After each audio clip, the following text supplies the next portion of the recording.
इसलिए मुख्यमंत्री नहीं बन पा रहे हैं अजित पवार। जानिए बीजेपी को वो शर्त किसने कही ये बात। शरद पवार के भतीजे अजित पवार जब से बीजेपी के साथ हाथ मिलाकर सरकार में शामिल हुए हैं, तब से लगातार ये खबर सामने आ रही है कि जल्द ही वे महाराष्ट्र के नए मुख्यमंत्री बनेंगे।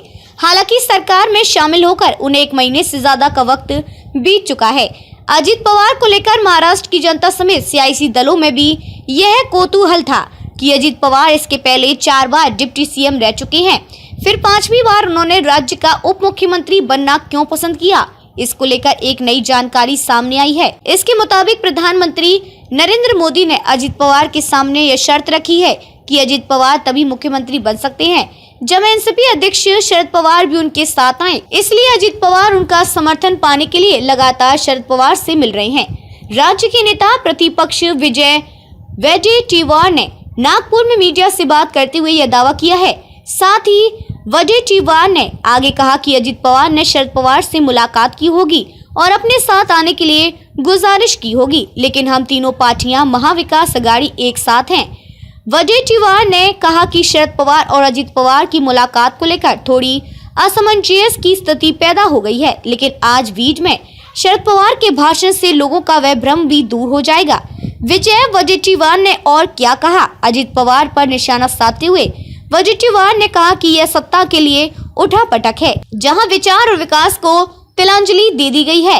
वडेट्टीवार ने यह भी कहा कि ऐसा देखा गया है कि यहाँ केवल कुर्सी ही महत्वपूर्ण है, इसलिए मुझे नहीं लगता कि शरद पवार की भूमिका बदलेगी। उन्होंने पहले ही अपनी भूमिका साफ कर दी है। विजय वडेट्टीवार ने यह भी विश्वास व्यक्त किया है कि शरद पवार अब इंडिया की बैठक में भी अपनी भूमिका स्पष्ट करेंगे। हमें विश्वास है कि शरद पवार अपनी भूमिका नहीं बदलेंगे।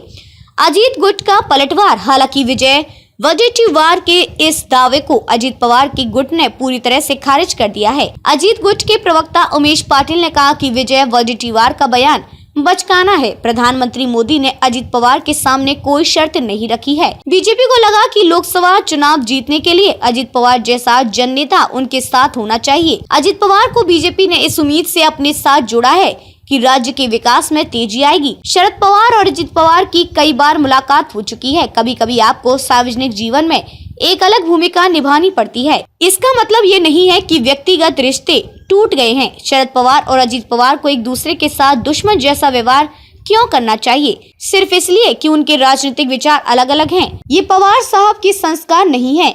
उमेश पाटिल ने सवाल उठाया कि क्या शरद पवार और अजित पवार को एक दूसरे के खिलाफ तलवार उठानी चाहिए, क्योंकि उन्होंने राजनीति में अलग अलग रुख अपनाया है।